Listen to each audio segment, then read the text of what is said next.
Hi there. I'm so happy you're here. Here's what you'll gain by listening to the very last second of this conversation with Stephanie Leavell, the creator of Music for Kiddos. In this episode, Stephanie and I discuss the multifaceted impact of music in education and child development. You'll learn about the power of repetition in music education, why structure and flexibility are both crucial, and how music serves multiple developmental purposes beyond just entertainment or academic learning. Stay with us. I am so excited to have you join our conversation. This is Solutions Coaching and Teaching Strategies, the podcast that extends education beyond the classroom. A show that offers educators and caregivers strategies to try right away and ensure every student receives the inspiration and support they need to thrive. I am Olivia Wall, and I am so happy to welcome my guest today, the incredibly talented Stephanie Leavell. Let me tell you a little bit about Stephanie. Stephanie is the creator of the phenomenal Music for Kiddos, a mom to a spunky young daughter, a seasoned performer, an experienced music educator, and a board-certified music therapist who is passionate about using music to help kids succeed. Stephanie shares high-quality music as well as music resources for music therapists, music educators, and caregivers on her blog, as well as inside of the Music for Kiddos community. Our conversation today will focus on Stephanie's journey as a music educator and therapist, as well as the Music for Kiddos community and her podcast. Stephanie, it is a dream come true for me to have you as a guest on Solutions. Welcome. Thank you so much. Thank you so much, Olivia. I'm so happy to be here, and I really appreciate you getting in touch with me so we can chat. I think your journey is fascinating, and I have followed you for a very long time on social. You have the voice of an angel. I'm just going to say Thank you. it's so calming, and I think I would dream of being a student in your class, as well as just if I'm feeling stressed out, I'll pop on your channel and just listen. And some of the songs that you've released have made me cry as a caregiver. A song for parents, it's just like it kills me. But just your talent is endless. So I'm excited for listeners to learn and hear from you. I'd love to start out with the issue and why I am excited to have you as a guest for a myriad of reasons. One of them is really the idea of there isn't a place, there aren't enough places, I'll say, for that are centralized with high quality music and music resources. And you have really created that platform, which is amazing. The other thing is, as teachers, we never have enough time for planning and Right. streamlining our planning. So you're going to speak to a couple of solutions. Music for Kiddos is definitely a centralized offering. So I'm excited to jump in. But I love to hear your journey. So, what led you to becoming a music educator and board certified therapist? So, I actually didn't know for a long time that that's the path that I was going to go on. I went to college at Berklee College of Music, and my intention was to study music business there because I Um, also, and it kind of fits with Music for Kiddos. I am very, very interested in growing things. That is a very big interest of mine. When I was a music therapist before I was really in business with Music for Kiddos, I was growing music therapy programs wherever I went.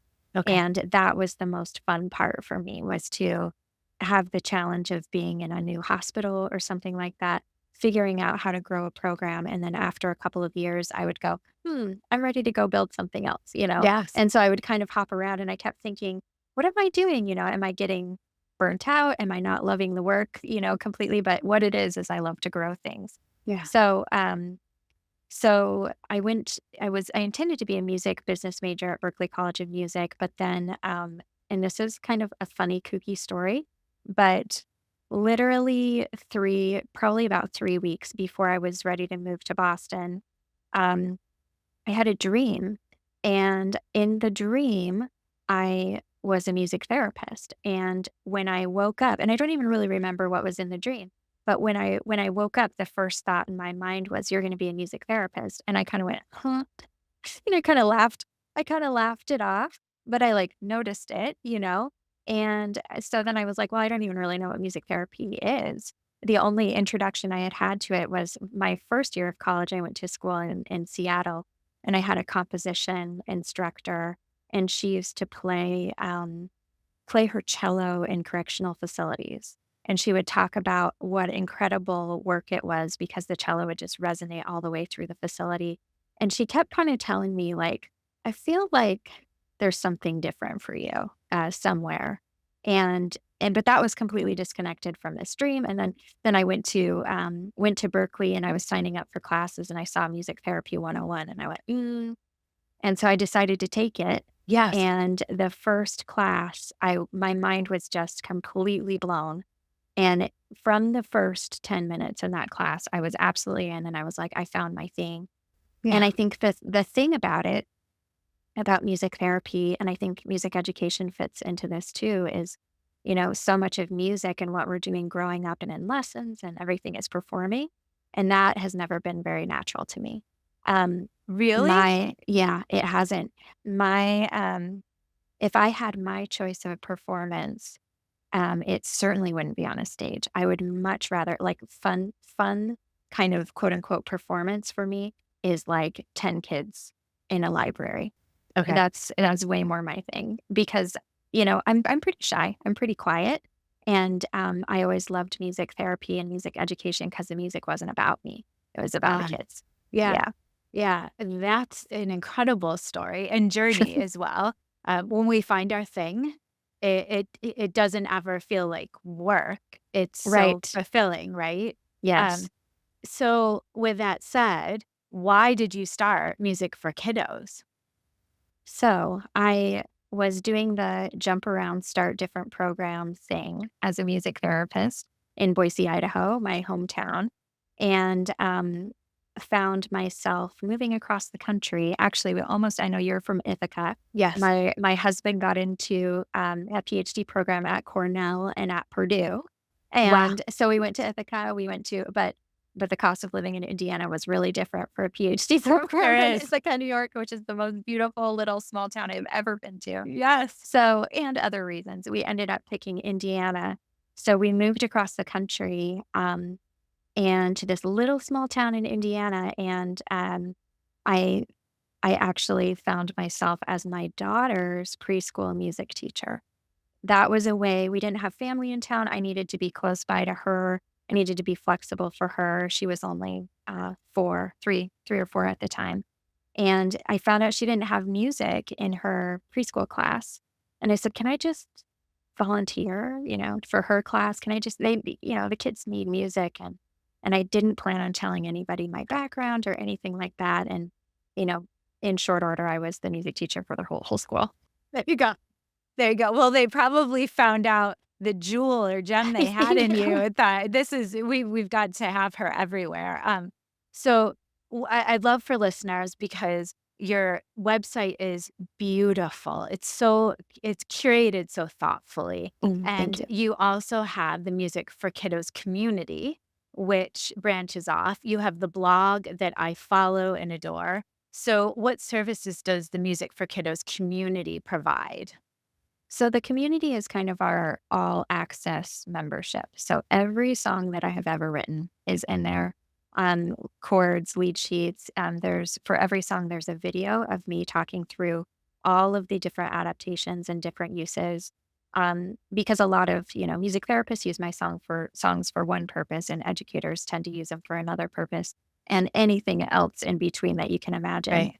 And so talking about the different adaptations, we must have over 75 lesson plans in there now, recordings, backing tracks, over 600 resources right now and growing rapidly. Yeah. It's amazing. It's incredible. And I have to tell you, I talk about all of the guests that I have the privilege of having conversations with, and my younger son and I adore your social reels. Oh, thanks. And the reel you released with watermelon, and where you're Oh, side by side, and harmonizing with yourself, we were like, "This is sick. This is phenomenal." And Awesome. I showed him out of the gate, and then when you first released it, and then the other night we were talking, he was going to bed, and he was like, "Can we please watch the watermelon video again?" And it's just I don't know how you do it, because you must need to clone yourself. I don't know how you juggle all of this Uh, as a mom, and, how do you find time to do all of this? I have a lot of help. So Okay. we have a team now of 4. And one person in particular works full time. The other 3 are part time. And her name is Mabel, and she's incredible. And she is really, really good at keeping a lot of the things going so that I can be very, very creative. And Yeah. when that transition was able to happen, because before then, I was literally just staying up till 2 or 3 a.m. trying to grow music for kiddos. And now I have a lot more balance in my life, and Mabel helps me a lot. Good. Well, I'll have to pick your brain about that off of the recording, because I Mhm. think, it's really hard to love what you do so much, and it's also hard to say no. Yes. And Mhm. that's why having this conversation with you means a lot to me, because I know that your time is precious. And it's nice to have a team to have your back for sure. They're the Right? best. Yeah, it Yeah. is really great. Yeah. So I'm also a fan of the Music for Kiddos podcast. Oh, thank you. It's an invaluable resource. I mean, you have so many buckets that people can dip into to keep their music flow and based on what they need, and that's why I appreciate it. So, what do you love about hosting a podcast? Uh, I really love the podcast. So I am a consumer of podcasts Me every too. single day for hours a day, just as I'm in the car, as I'm walking around. And so it feels very natural to me to do my own podcast. Yeah. And it's, as you know, it's very time consuming to do a podcast. And so we are now doing like shorter seasons where I previously used to do one a week. But what people have told me is that, we have over 100 episodes. Yeah. And so they go back and they listen to them, and those resources are still applicable. And so I feel good about the foundation of episodes that we have in that Yeah. podcast. But I love the creative outlet of it. Me Absolutely. too. I love audio. I always have. Yeah. The Me thing. too. I have a 2-hour commute each way Yeah. to several school districts that I'm serving, Wow. and I adore podcasts, adore them. And I feel like it's weird. I always need to listen, and then I want to know what people look like. And Mm. I get completely enveloped by the stories. So I don't know. I think it's incredible in the connections, just Mhm. getting to be in touch with people that and learn from others. I think that's incredible too. Do you have a favorite episode? That's a hard thing to That pick. is that is a tricky one. I would say the topic that I'm most passionate about that shows up in there pretty frequently is just the different sensory processing Yeah. considerations for music, and how kids are affected, how their own sensory systems are affected. And I have found that to be so incredibly profound in my own work with kids that, I feel like when I get to talk about that topic, I just light up a little bit. So Yes. probably all those. It's like, even the first episode, that's what that's about. Yeah. Yeah. Mhm. I was thinking about you last night, and I always get nervous to be in conversation with people that I look up to. And I was thinking when my youngest son was a baby and he had a mobile above his crib, and it's still in his bedroom now, he's 12. But it's dragonflies and butterflies. And Mm. he would just have a hard time transitioning to go to sleep after stories and being in a rocker. And I made up a song, and I felt so silly doing it. But every night to this day, he still wants to hear "You Are My Sunshine" and then the version of the song about the mobile. And it last night, it reminded me of you put a reel out a while ago about sometimes you felt like when you're introducing music to kids, they would seem disengaged, and Uh, you realize that they need repetition and uh, that you can see if they're engaged, but don't give up. Repeat a song a few times. So I see the need for repetition for a variety of reasons. As a therapist, I actually can be rubbing Henry's arm or his back at night and sing these songs, and there's a Full, calm, right, that comes over him. fulfill. And then I also think of when I was teaching kindergarten and how music was such a thread throughout our day and our life. And children listen with different ears. If Yes. something is being sung, it's captivating. So music needs to be in the lives of all of our children Yes.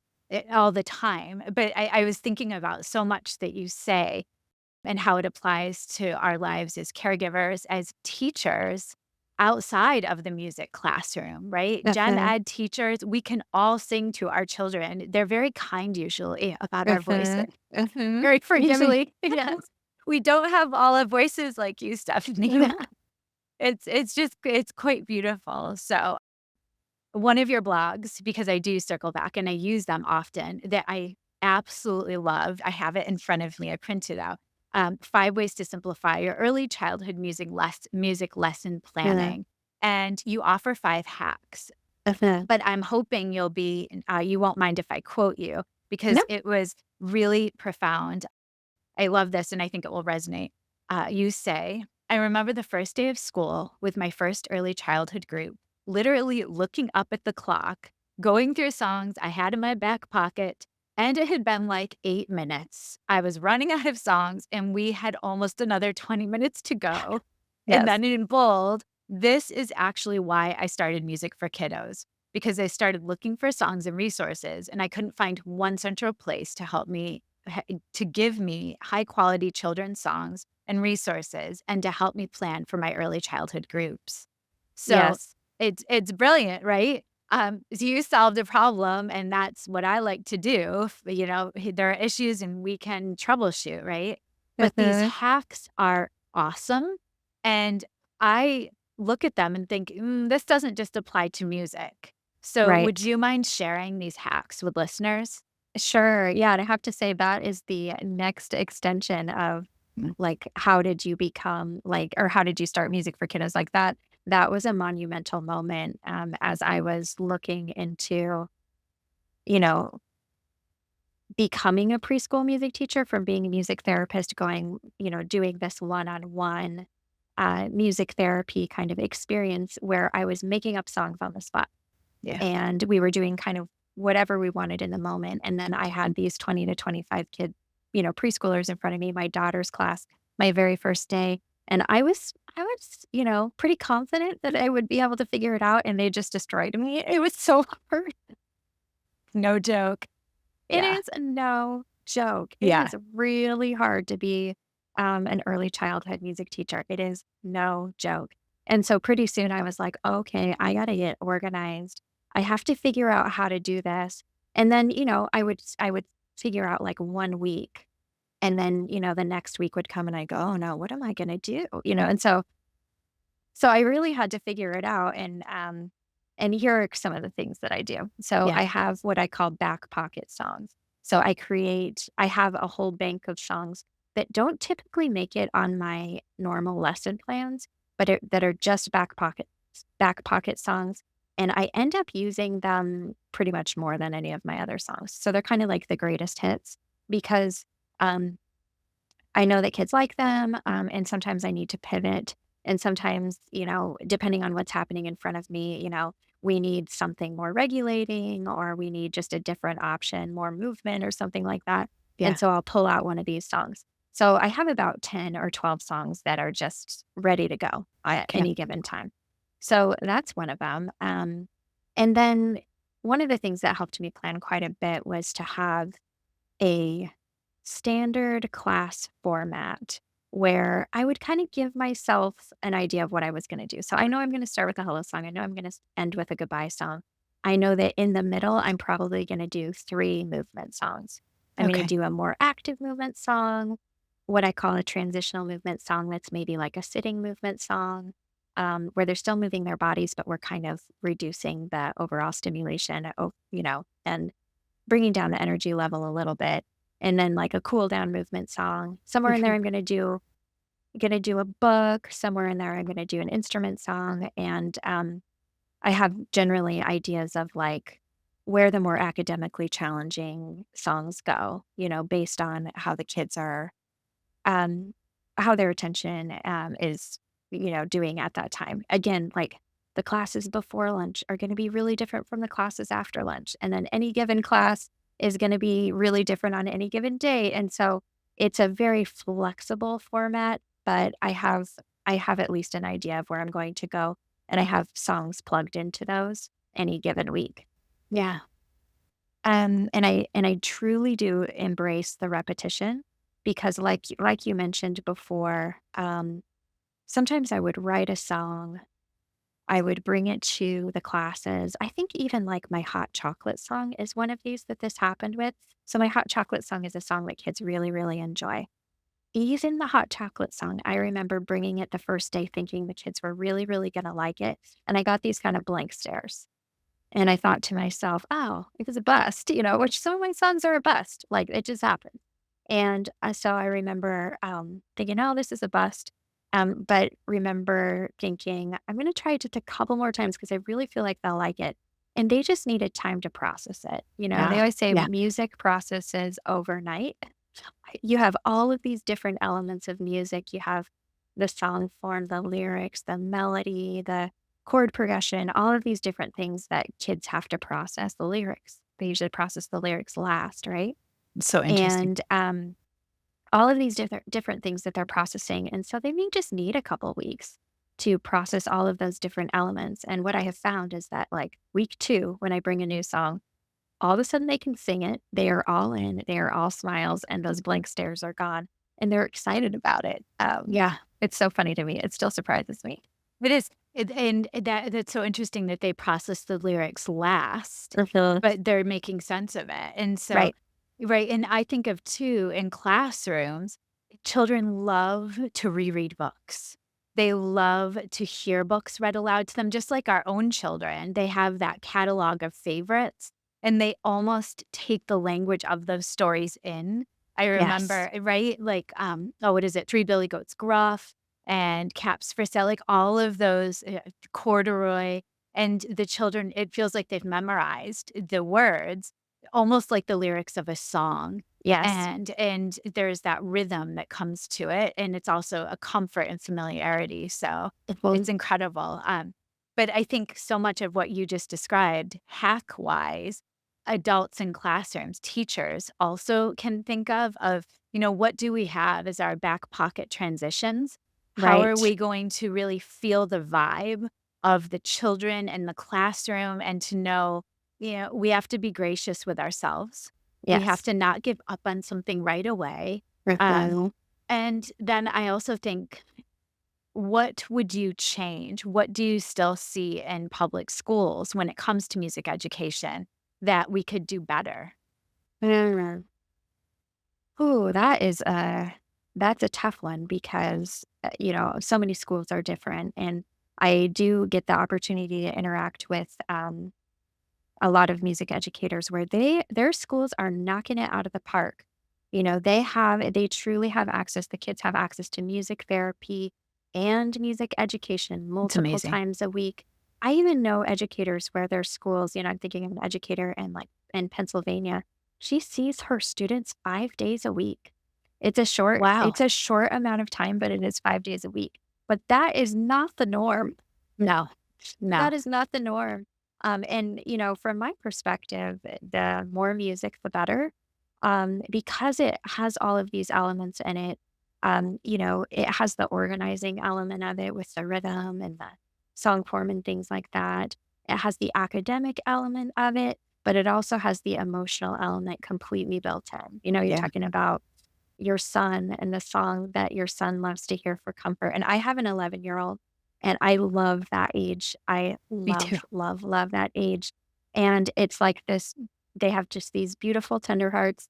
They're very, very sweet and they're very mature and they're very young at the same time. And so you get this beautiful mix um of that experience. And so I think of that song that you mentioned that provides him just incredible peace and comfort, which, Yeah. wow, I can't think of anything It's but magic. that. It No. is magic. Yeah. And that is built from a young age. That is built in early childhood. And the songs that kids are getting in early childhood, they're so important. And I take my songs very seriously for that reason. Yes. The messages, just like in the books, the messages are so important to kids. And so if you listen to my music, you hear affirmations, Yeah. you hear validation and comfort and reminding them that they're just right how they are. And you hear all of these things because, um, those songs and those messages are so important. And they get that in school. They Yeah. get that at home too, but we know they're getting it at school and it has to be there. It does because we can't guarantee what's happening outside of school. Exactly. And that if I could do anything, I would continue to beg educators within the walls of our school buildings to know that we can only focus on what we have control over. And we have so much influence. And Yes. I use the word power, but it's more how we can share ourselves as humans. And I think music is something that's communal and Uh, everyone has an access point. It uh, doesn't have to be with their voice, but we have tools to be musical in so many ways. And I think something that's fascinating for me as a mom, and I know for my husband as well, both of our children are very musical, but they are completely different as musicians. And so our older son has played guitar. He's 16. He's played guitar since second grade. He has never read music. He started with tab, but he plays everything by ear. And he was in a lesson with his teacher, and they were playing and mimicking back and forth. And I heard his teacher say, "Well, look at the music." And Ben said, "Oh, I'm going to bring the music up." And you don't have the tab up in front of you, you're just doing this? so And great. he was like, "Yeah."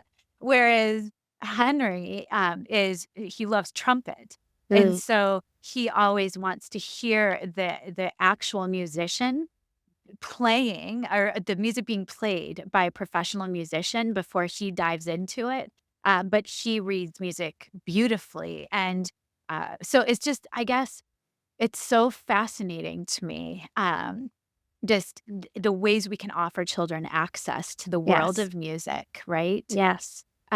So Stephanie, you are a gift. And I also want to say, as a caregiver, your music for kiddos is also music for grown-ups. Yeah.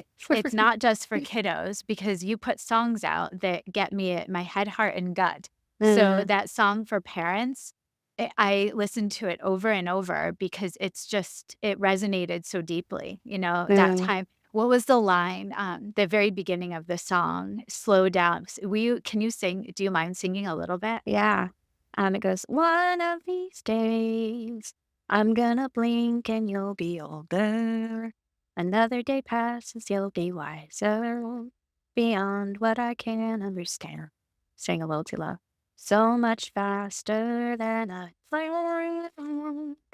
Yeah, and I wrote that about my daughter. And with the universal experience of being a Yeah, parent where, they say that the goes days by. are long, but the years are short. Yeah, for sure. You got me. Where yeah, Yeah, where it's one of the most difficult things it that is. I think anybody will ever do is to be a parent, and one of the very most Best. beautiful and best things as well. Sure Yeah. is. Oh, you got me. Your voice is so beautiful. And it's so hard, with our older son transitioning into looking at colleges now, which Uh, is bananas. Um, uh-huh. I also think of our younger, he is going to lose his best friend from our Oh, household. So uh-huh. I'm grateful for other caregivers like you that can capture the emotion and feelings. And it's just this weird precipice to be on. So thank you for everything you do for the world of music and really how you serve children, because that's what this all comes down to. I have the opportunity to interact with a lot of music educators every single day. I feel so, so fortunate and I'm inspired by so many of them. And the person that comes to mind for me today, because I've been talking to her quite a bit this week, is Dr. Sarah Gulish. She works with F-Flat Books. She just released a brand new children's book called Rosie Rocks about a shy little girl who is interested in playing the electric guitar and expressing herself in that way. And it's such a beautiful book. And also, she's just constantly trying to support other educators and um, in a really, really creative and equitable way. And I just love F-Flat Books and everything that they do. So the best way I'm guessing to get in touch with you is through your website. Yes. Yeah, or Instagram. I answer all of our Instagram DMs. That's a great way to get a hold of me as well. And Yeah. yeah, and thank you. Music means a lot to me. I love talking to people that, have that experience as well, where we are seeing the impact that music has on kids, and Yeah. we see how profound it is and how profound it can be. And you know, and like we were talking about, how it just adding that to life is adding peace and calm and joy, you know, um, and finding music that resonates with kids is such an important thing. The music that they like, that their Yeah. parents can also enjoy too. Yes. Yes. So important. Stephanie, this is honestly, I have looked forward to this conversation for over a year. Oh, And thank you. I'm so grateful for your time. Thank you for all you do for kids. Oh, thank you for having me. Appreciate it. Yeah. Take care. Solutions Coaching and Teaching Strategies is created, produced, and edited by me, Olivia Wall. Thank you always to my older son, Benjamin, who created the music that's playing in the background. You can follow and listen to Solutions wherever you get your podcasts, or subscribe to never miss an episode and watch on YouTube. Thank you to my guest, Stephanie Leavell, for sharing about the multifaceted impact of music in education and child development. Now, I'd love to hear from you. Send me an email at solutionspodcast@gmail.com. Let me know how your school or district provides access to quality music education. This is so vital because we can't guarantee what musical experiences children receive outside of school. Tune in every Monday for the best research-backed coaching and teaching strategies you can apply right away to better the lives of the children in your care. Stay tuned for my bonus episodes every Friday, where I'll share how I applied what I learned from guests in schools that week. See you then.